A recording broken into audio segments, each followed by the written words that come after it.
Hi, everyone. Good Hello. afternoon. How are you? I'm good. How are you guys? Oh, just excited to be here. Hello. Hello. This is our favorite time. Can I go ahead and share my screen just to make sure everything's working right? Sure.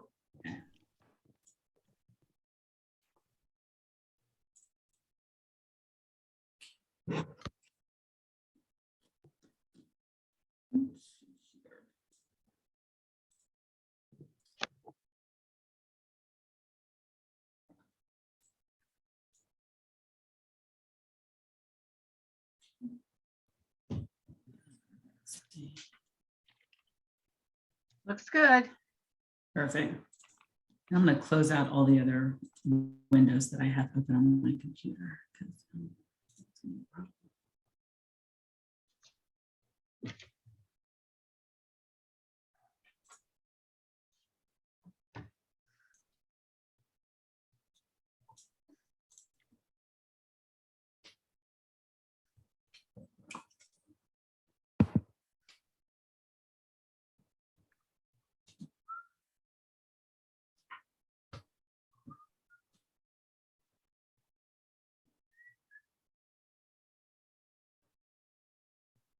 Stacia, who we're expecting to join us today from Hickory Nut Gap Farm? It should be Jamie Ager. I sent him the Zoom link about a week and a half ago, and then I reminded him, I sent him a reminder email this morning. So I hope that he. How do you spell his last name?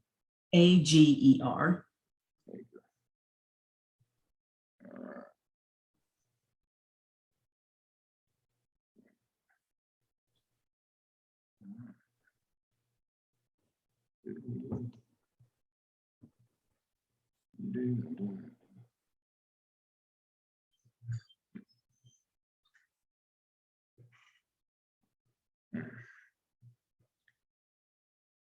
Okay. I'm still with you. Hold 1 second.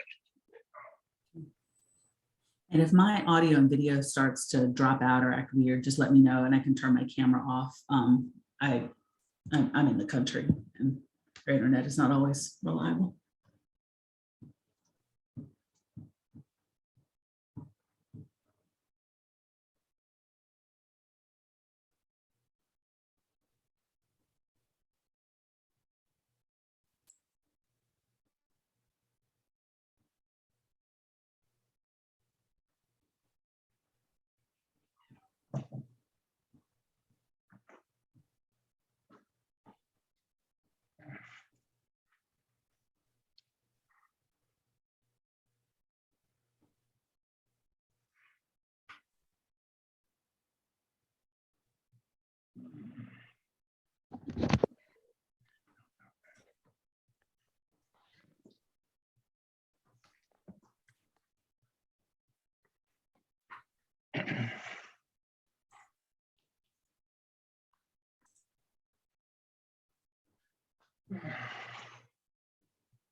Okay.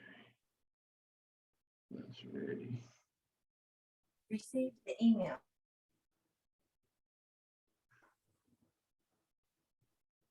Okay, Dr. Hamilton is now with us. And Angie, Dr. Jones, Jim. Vic, I'm just trying to.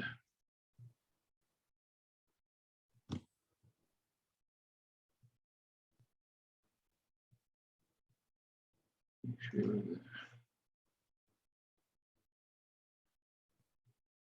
we've got our partnering organization.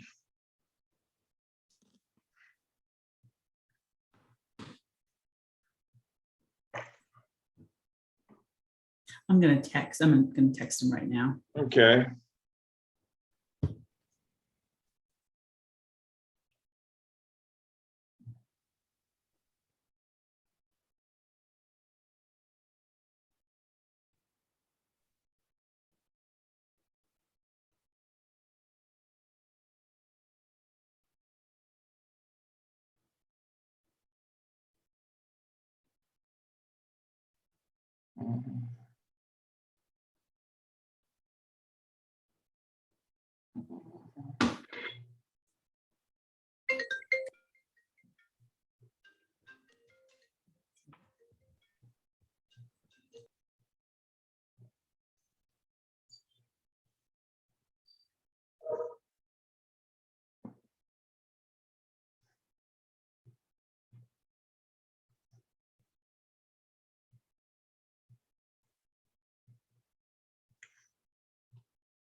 Give me just a couple more minutes. He asked if we could do it at 2. And so I'm trying to see if we can get him on now.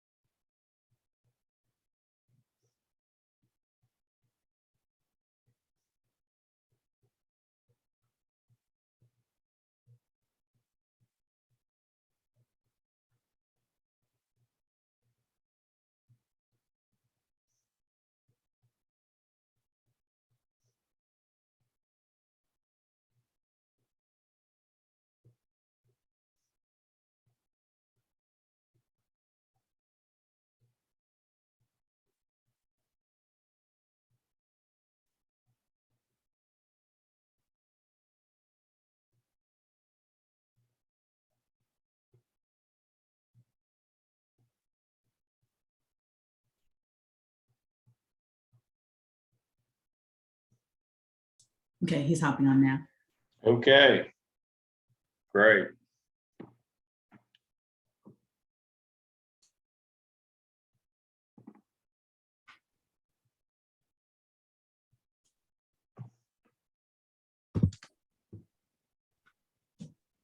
There he is.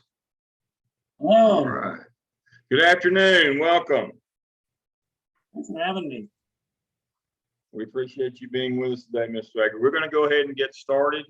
Good afternoon. This is the final defense for Stacia Harris in the DEOL program at Gardner-Webb University. Stacia, you've already shared your screen for your presentation. Take it away. Welcome, everybody. All right, everyone. Thank you guys for being here today. So let's start with a little bit of a background on this project. I partnered with Hickory Nut Gap Farm in Fairview for my consultancy project. Its brand and mission relate to regenerative farming and humane treatment of the farm animals.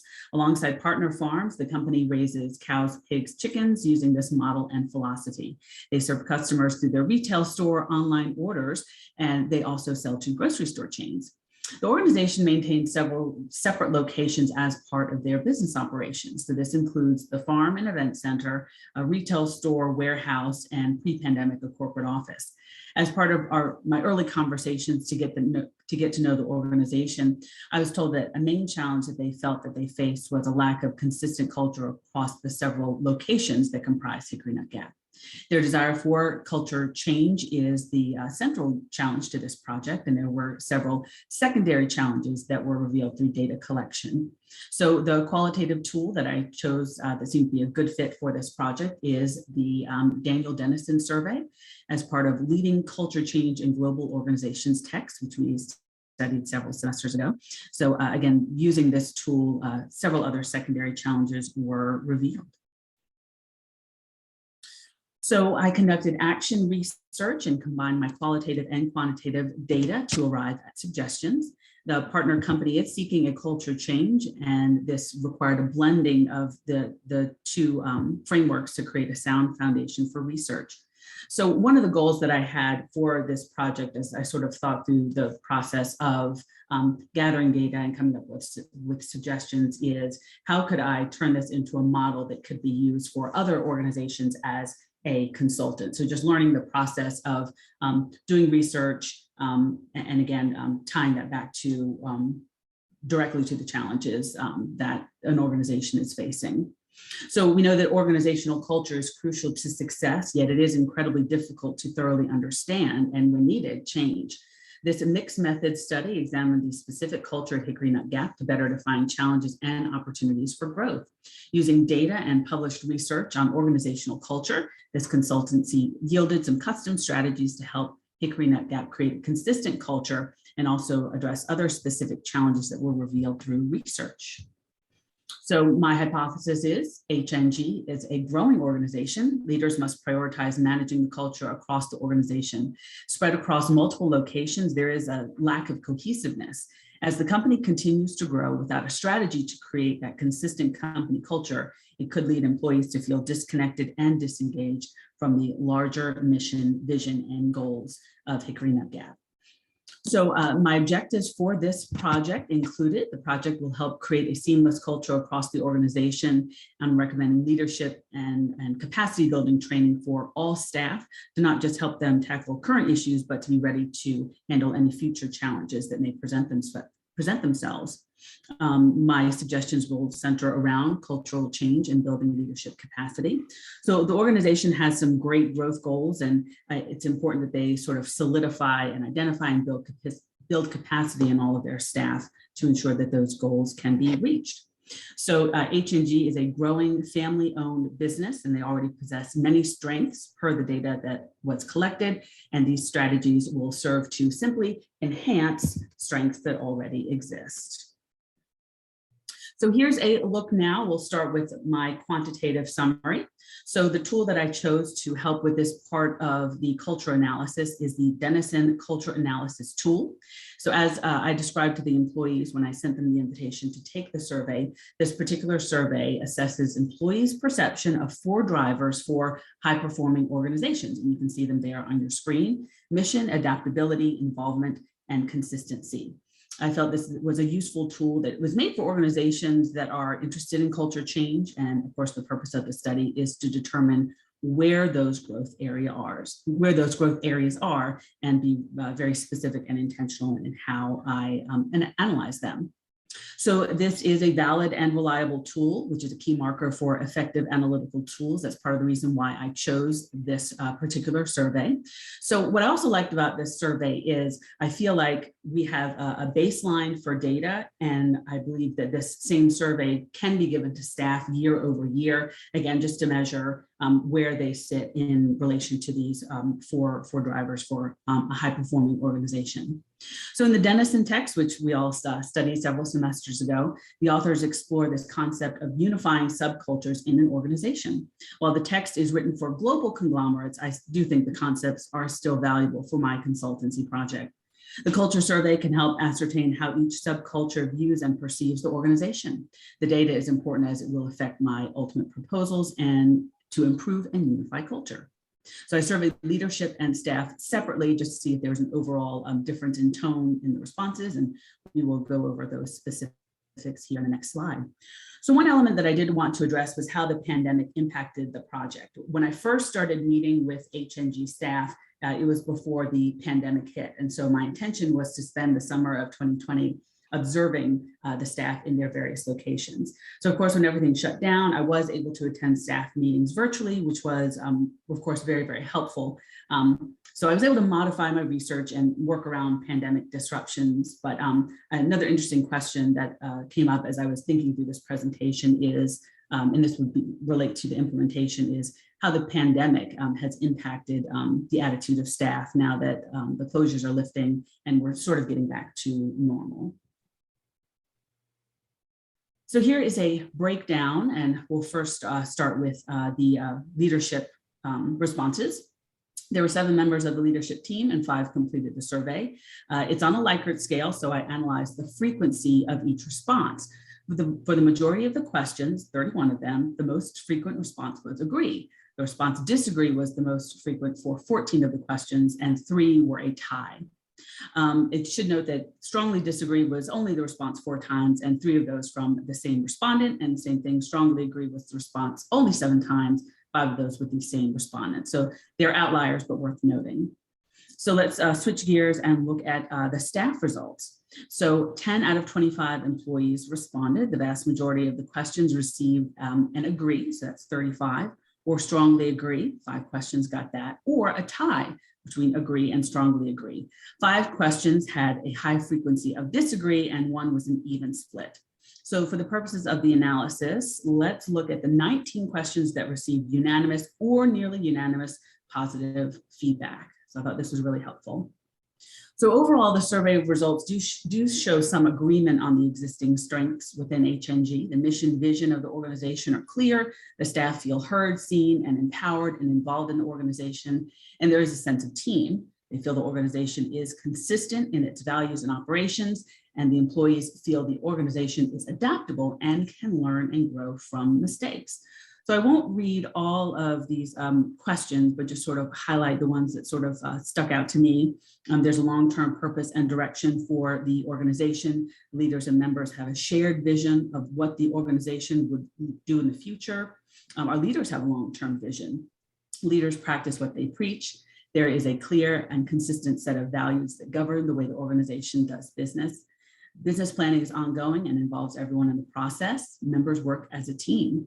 So overall, I view the results from this survey as a nice roadmap of really what's working in the organization. And it really gave me frankly, a lot of joy to see these responses and to just see so many people come into alignment and agreement about essentially the things about the organization that are strong for them and that they can agree with.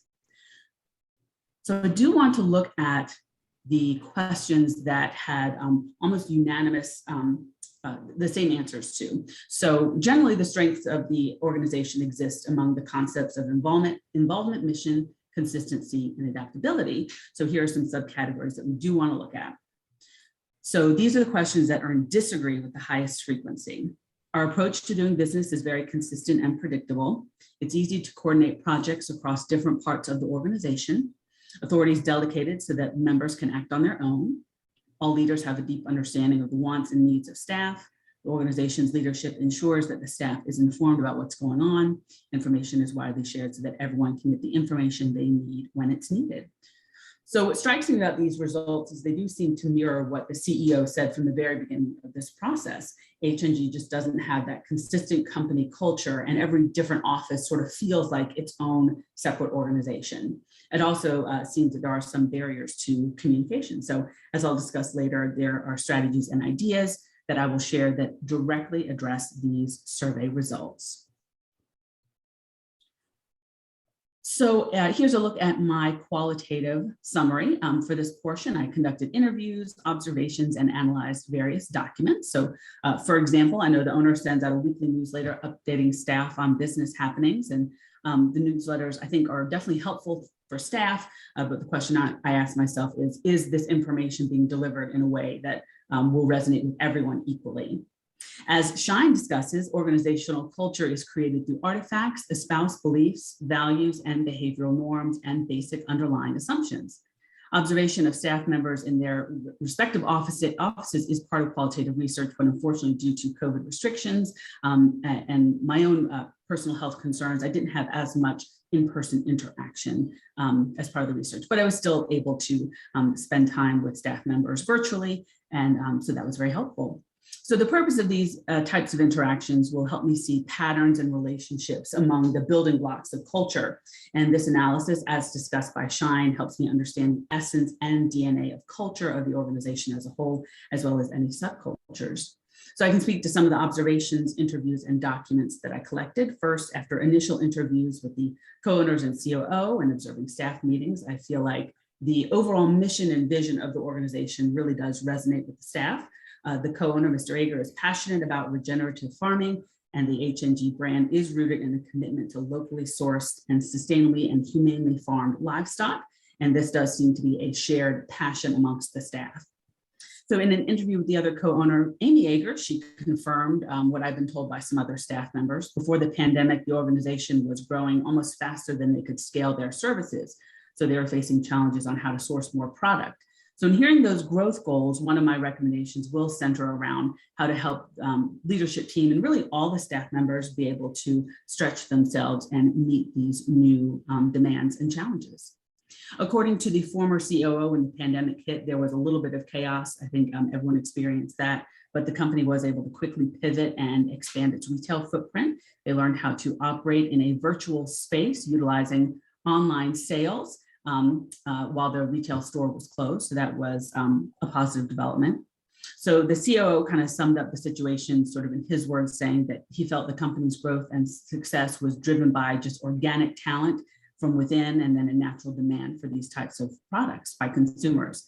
And as I understood, the company does have some major growth goals, but they do have to be ready to take that leap and scale up their operations with confidence. They've got to do work internally to expand employee capability and skills, and externally to secure partnerships with more farmers and processing facilities to meet increased demand. So during the pandemic shutdowns, the company reimagined their core values. They're now passionate, relationships matter, reliable, and resilience. The leadership team felt that the values needed to be updated to reflect the current organizational goal. So finally, I've seen an internal company newsletter that staff members received, and it had lots of helpful information about topics such as improvements to the retail shop, staff updates, and new farmer partnerships, and also included a video from the co-owner. And I'll talk a little bit more about in my suggestions about where I believe those communications should start living. So culture change is at the center of my recommendations. And as I'm not including implementation as part of this project, these thoughts are really my recommendations, perhaps for another DEOL student who may want to use this for their consultancy. Using Kurt Lowen's three-step change model, implementation will include the adoption of new behaviors that are aligned with organizational goals. The three-step model, which is unfreeze, move, and refreeze, is widely used and discussed in change literature, as it does provide strong support for leadership intervention and managing employee perceptions during organizational changes. It also supports the status quo that is the main stage of driving and restraining forces, where leaders and employees interact with each other as the former strives to break it and the latter to maintain it. So with the support from the leadership team, I recommend unfreezing current behaviors, which is the status quo, by explaining the vision and belief for the need for change to occur. The staff seems motivated by a sense of social justice, so this type of tie-in could garner buy-in, which is going to be critical. So in the journal article, Managing Organizational Change, the author writes, quote, "The stage of unfreezing requires disintegrating employees' contemplation of the existing situation, creating dissatisfaction and disconfirmation with the status quo, creating an appealing future vision, enhancing self-efficacy and optimism that the future state will be more beneficial than the current state and will have long-term benefits." Strong leadership will be critical to this change process, and this connects to one of my upcoming recommendations to build leadership capacity. So the next step in Lowen's model is to move the staff to align with the new goals of the organization. This will entail changing behaviors, protocols, and even language used among the staff. It will require intense communication and deep listening to ensure staff members understand the desired changes. And the final step, as we can see, is to refreeze. So this is when the desired new behaviors and attitudes become the new status quo. Leaders should evaluate or test to make sure the new behaviors and attitudes stick. And leaders also should ensure that others within the organization accept these new attitudes and behaviors. And so part of this process would involve more frequent check-ins with staff, and the location sort of separation of each office, I think, could create some challenges to culture change, but I think it can be overcome. And now let's take a look at my literature review. So here are the topics that I wanted to look at. I wanted to see what other experts had to say about building and changing culture, obstacles to culture change, professional development, and recruiting talent. So we'll start with the big one, which is building and changing culture. So this is the central problem that this project addresses. I studied Shine and similar authors for this portion. Organizational culture, organizational effectiveness, and employee involvement are all intertwined. So Shine and the other authors that I studied discussed the importance of organizational communication in the process. And they define employee engagement as staff members being committed to the mission and goals of the organization and motivated to contribute to its success. Organizational culture is defined as the way language is used in relationships, teams, and networks within the organization. It's also defined by how the organization presents its culture and climate to staff. Specifically, authors like Shine conclude that organizational communication can help staff manage their jobs better and feel more engaged. So one of my readings from Conway and Schaller provides significant insight into how communication shapes culture. Like a potter, the authors write, like a potter molding clay, they describe communication as a tool that shapes shared cultural norms into a final form that culture will take. Effective organizational communication serves a primal need for people. The authors go on to explain how communication is successful. It's about a message being sticky, pitchy, and catchy. Does the message stick in the recipient's memory? Is it pitched in an appropriate arena to be received? And is the entire message received? So I think these important concepts about how communication shapes culture is relevant to Hickory Nut Gap and one of their secondary challenges. So as I explored in my literature review, we know that change projects fail at a high rate, but we also know that change is important and it is sometimes a key to survival in a very competitive world. So why do change projects fail? It can range from a lack of budget, a lack of time, poor communication that of the problem that the organization needs to overcome. And so there's also some psychological aspects to change that I think are worth mentioning. Change in staff can threaten self-esteem, a sense of security, and for some employees, it could imply that they've somehow failed the organization. So these are just kind of important thoughts to sort of think through, knowing that change is hard for people. And while it's hard, though, it's certainly not impossible. So let's transition to professional development and capacity building. So the relationship between an organization and a staff is symbiotic. The organization must clearly communicate its values, norms, goals, and vision and mission and beliefs to staff. In turn, staff may need help in building the skills that support those aforementioned facets of organizational culture. So as part of my lit review, I found an interesting study that was conducted by Montague, Vanderlee, and Mason. They looked at how growing leadership capacity among staff members is tied to culture change. And so the organization that they used for this particular study was called Friesland Campagna. It merged in 2009 to create a 19,000 member dairy farmer network that sold products to 100 countries around the world. So again, this is a huge organization, but I think what they did for their leadership team is telling. So the organization understood that the success of the merger depended on building skill capacity in staff. So managers participated in highly experiential and deeply personal leadership and professional development activities over a 9 to 18 month period. And this talent development process specifically included activities like executive coaching, visiting various partner farms, community service, mentoring, team building challenges, exploring cultural differences, conflict resolution training, and then internal work on personal leadership challenges and perhaps personal barriers to leadership success. So the authors concluded that the program really did help simulate a culture of change within the organization by creating new ways to work together. And so the last item that I wanted to review for my lit review had to do with recruiting talent.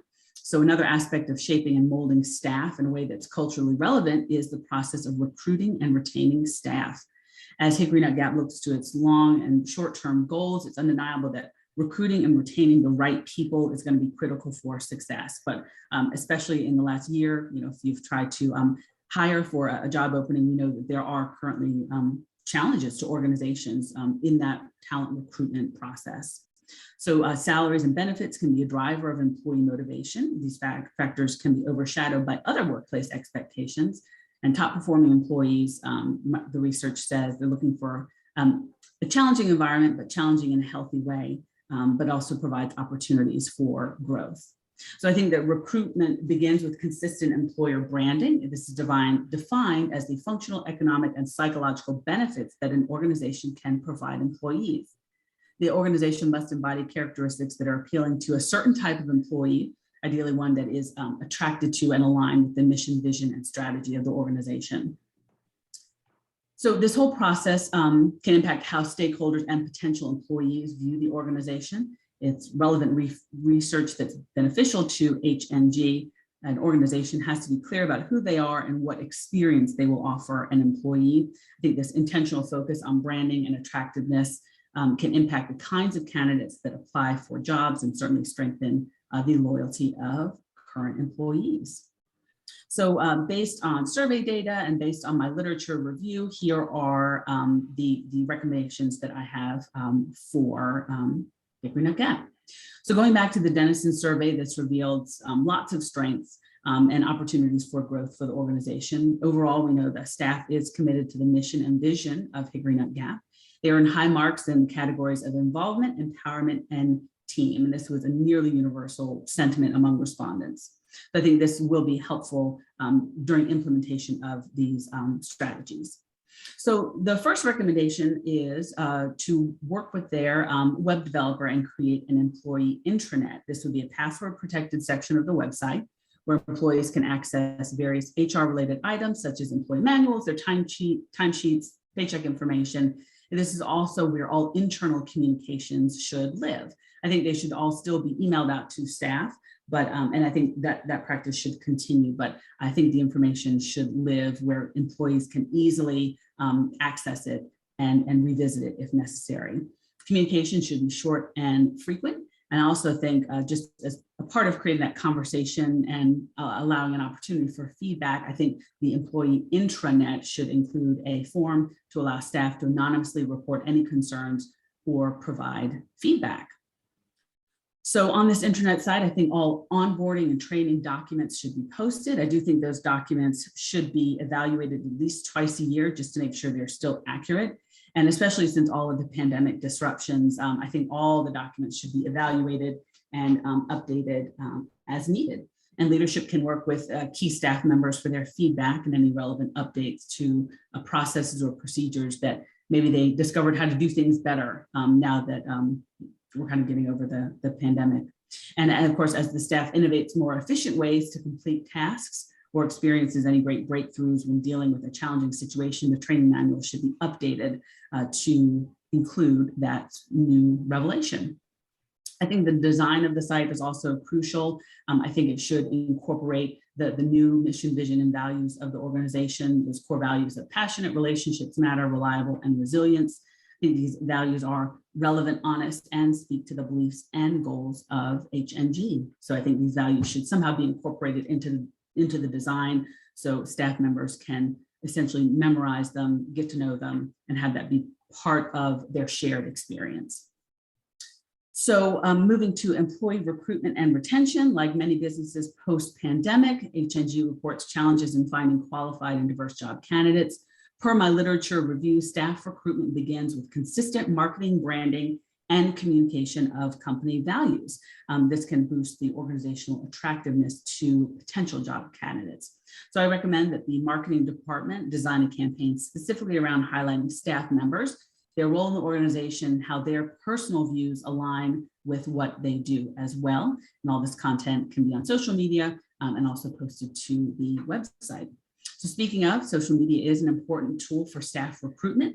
When used in conjunction with a data-driven strategy, it's a tool that can help appeal to job candidates as people. Candidates are more than what tasks they accomplish at work, and they are complex human beings. I think HNG has a unique and solidified mission that really already appeals to current staff, and this should be communicated in order to appeal to the heart and not just the minds of job candidates.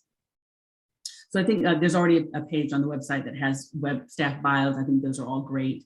So kind of what I'm suggesting is just sort of a slight tweak on what is already being done. So the HNG's Facebook page has about 15,000 followers, so they already have a significant reach with just that platform alone. And I think the current strategy of showing stakeholders and potential customers kind of what some fun behind the scenes looks at what's like a day in the life of Hickory Nut Gap. I think all of that is great. I would just add some more staff-centric content, and highlighting any diversity among staff could also attract the attention of potential candidates. So staff development, so personal development and personal growth strategies. So H&G already uses a managerial software system called Entrepreneurial Operating System. I think the software is great. It helps the staff set their priorities based on current goals and encourages staff to focus on success and resilience. I think it's a great step in helping staff grow their leadership and in their confidence. So the EOS is augmented by a series of books from the creator, Gino Wickman. And according to the company website, different books are recommended for different members of the organization. And my recommendation for this is, since they're already using the tool, is to make sure at least the leadership staff has read the entire library, and the rest of the staff at least one or two, which I understand they already read one of them. But I would say incorporate more of those readings into the training and onboarding to EOS. So per Lewin's three-step change model, the implementation should include identifying undesired behaviors or habits of staff members, implementing new desired behaviors, and of course, frequent check-ins to ensure that the new behaviors become habits. I think my literature review provided some great evidence that building leadership capacity among all staff can help support a culture change initiative, and this type of coaching can help improve and solidify new behaviors that will help HNG have a more consistent culture and maintain that culture for future growth. And the final recommendation, increasing diversity and becoming more inclusive, was a message that I heard loud and clear during one of the staff meetings. Staff members are aware that the organization as a whole, as well as partner farmers, are, for the most part, pretty homogenous. So per my lit review, employee involvement is improved with organizational communication and a clear understanding of culture. So I think this type of diversity and inclusion training would satisfy the staff's desire to prioritize inclusion practices and help the organization adopt a shared language and vision for what inclusion and equity mean for them. So I did receive 2 recommendations for consulting firms in Asheville who do this sort of work. So I expect that creating a shared experience of inclusion training, it would increase involvement and encourage staff to become more aligned with organizational goals. And additionally, the training could create an environment that could attract job candidates from a more diverse background. So overall, as I conducted my research and connected what I learned with what I understand about the challenges facing the organization, I decided on these strategies. I don't feel like they're overwhelming. I think they're doable, and I do think they do fall into the scope of what maybe another DEOL student might be able to expect and use for their consultancy project. So in conclusion, Hickory Nut Gap is a strong organization with many positive attributes, and according to all the data that I gathered, the staff members do feel connected to the organization and connected to the leadership. And I do think these strategies and the research presented address specific opportunities to help Hickory Nut Gap continue to thrive and be prepared for organizational growth goals. And so most importantly, the leadership team already has a really helpful growth mindset. And so I think that will be helpful for implementation. So that concludes my presentation. Thank you. We'll introduce any questions that anybody has this time. Stacia, if you'll stop your share, I'll share my screen and we'll work through our agenda for the afternoon. Let me share my screen.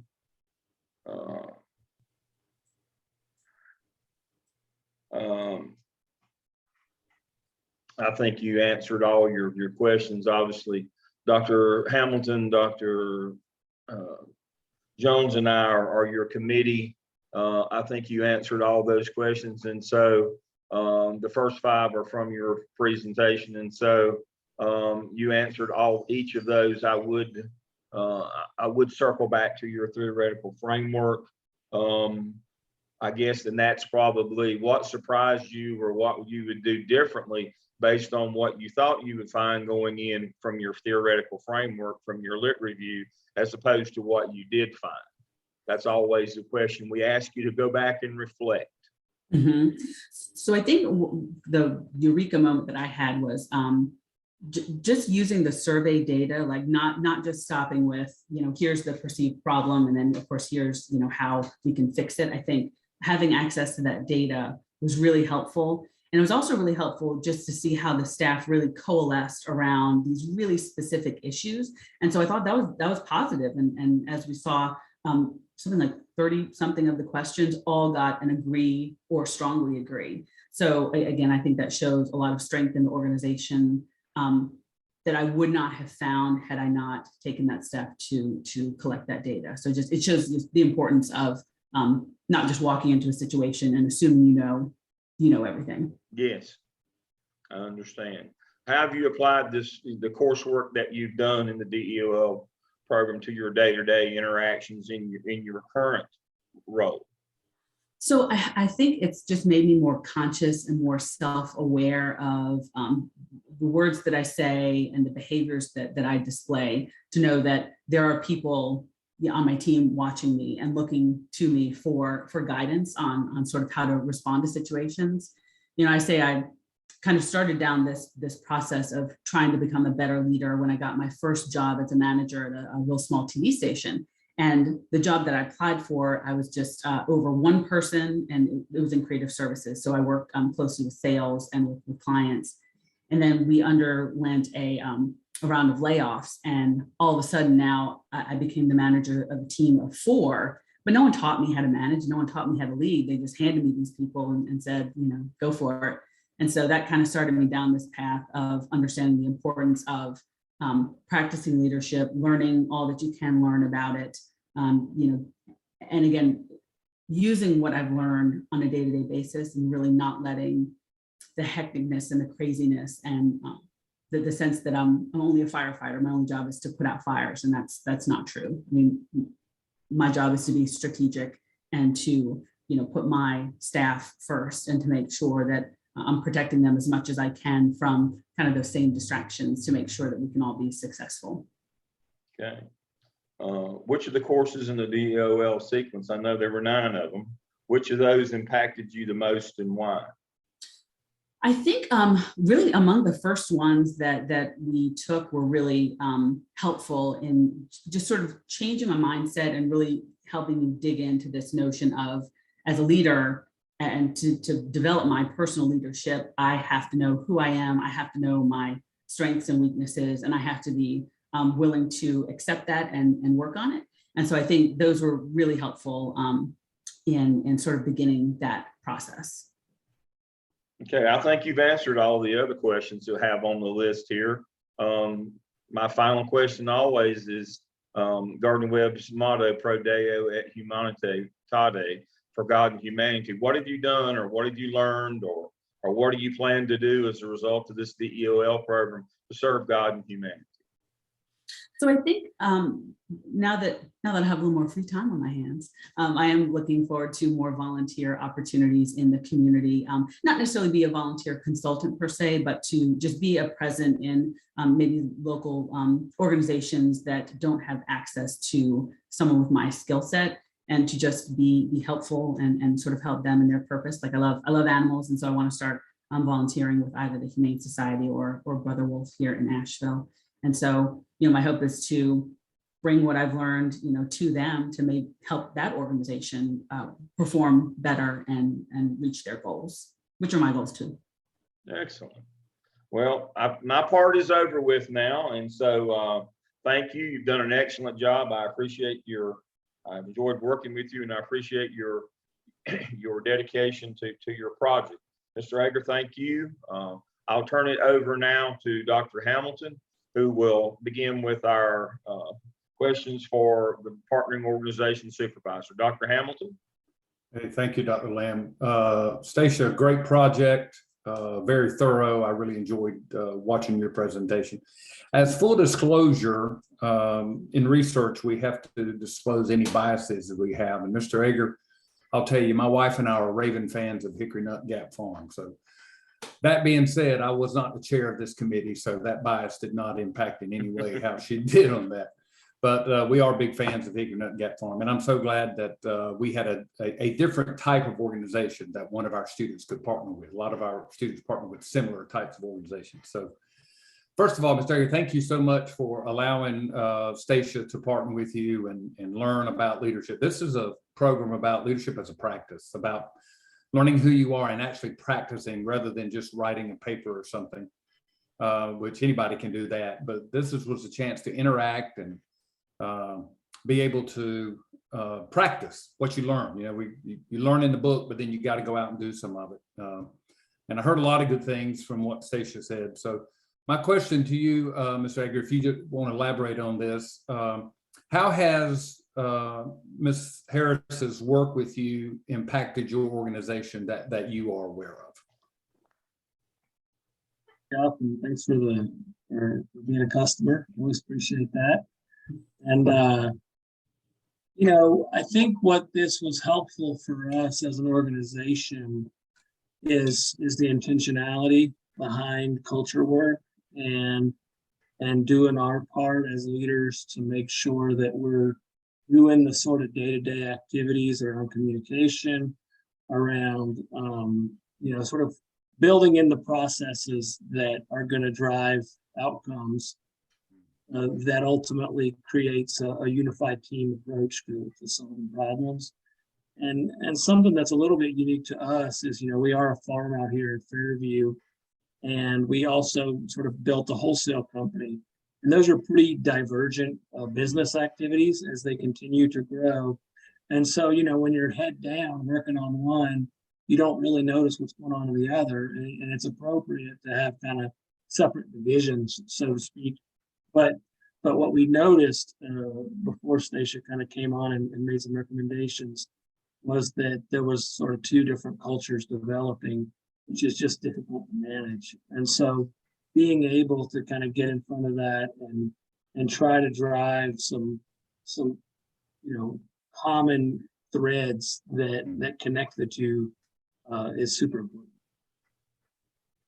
Excellent. That's excellent. The only other question I have, and of course, it is a partnership with our program. We supervise from the university with the academics, but then you as a partner, like our other hosts, kind of help us on the practicing side. Do you know of any reason why Gardner-Webb should not confer a doctoral degree with Ms. Harris? Oh, I didn't think so. I don't either. But we have to ask because it is a partnership. We're all working. we're all working together. I think she's done an excellent job. And again, thank you so much, Mr. Harris. Mr. Egger. I'm going to put a link. It's a very short. If I can find my thing, I'm going to put it in chat to you. It's a real quick thing that will give us some feedback to make sure that we're kind of on the right track. If you'll click on that, it should come up in your chat at less than 60 seconds, and you can fill it out later, but you go ahead and open it up while we're still in the meeting. okay. And then I would appreciate that. That kind of informs us for the students that are lined up behind Stacia for year 2 and year 1 of the program. But Stacia, I just want to thank you, first of all, for choosing Gardner-Webb. It's hard to believe you've already been here 3 years. I know you believe it. I know you believe it's been 3 years. But for me, it's gone by so fast. But I want to thank you so much and remind you that, you know, Scripture tells us where much is given, much shall be required. And that when you get a terminal degree, it raises the expectations, right? And so when people ask you something, you'll have to discern whether they're asking you for your opinion now, or when you have doctor in front of your name, they might be asking for what you know. And sometimes, as you know, the more we've learned in the program, the more we know we don't know. And so sometimes it's okay to say, I don't know, but I know how to find out. And I'll find out and get back to you and let you know how that is. But we feel good that the program has prepared you to be a person of influence, to be a leader, not by title, but by your testimony and about common goals and working together. And by virtue of that, you will be a DOL alumni. You'll have a chance later to give us your information, give me your information in terms of being alumni. It doesn't go to anybody else. That just stays here so that you can get a chance to come back in summer when we have our organizational leadership lab and get a chance to, if you want to speak to a class or share, and mainly just keep in touch and share all the good news and all the great things that are happening. But you'll be a part of the family, and you're an ambassador. You'll be an ambassador for the program. And I just remind you that as you graduate, you're the only Garden Web a lot of people will ever see. A lot of people, although they shouldn't, they'll judge the university by the graduates and who they encounter. But I feel good you'll be a great representative, not only of the university, but our program. And you're welcome at any time. And so without any objection from your chair, Dr. Lamb, and your host, Mr. Ager, or faculty, I am so glad to say you are Dr. Stacia Harris. Yay! Thank you, I appreciate it. And thanks to everyone who's on this call. I just feel like all the professors are just so supportive. And thank you to Jamie for being willing to let me just crash your staff meetings and and kind of get inside your organization. And of course, thanks to all my classmates, my cohort. I really couldn't have done this without you guys. So it's been a wonderful experience. Definitely was a lot of work, but definitely very, very, very rewarding. Excellent. Well, we're glad to be able to list you as one of our alumni so that you're going out and send you out in the world to do great things for any kind of organization and your family and everybody else. So we're so glad. So with that being said, Dr. Lamb, I'll turn it over to you. We'll close with a prayer. If you'll pray with me today, our prayer is from St. Teresa of Avila. Let me serve you, Lord. So pray with me, please. Lord, help me respond to the slightest prompting of your grace so that I may be your trustworthy instrument for your honor.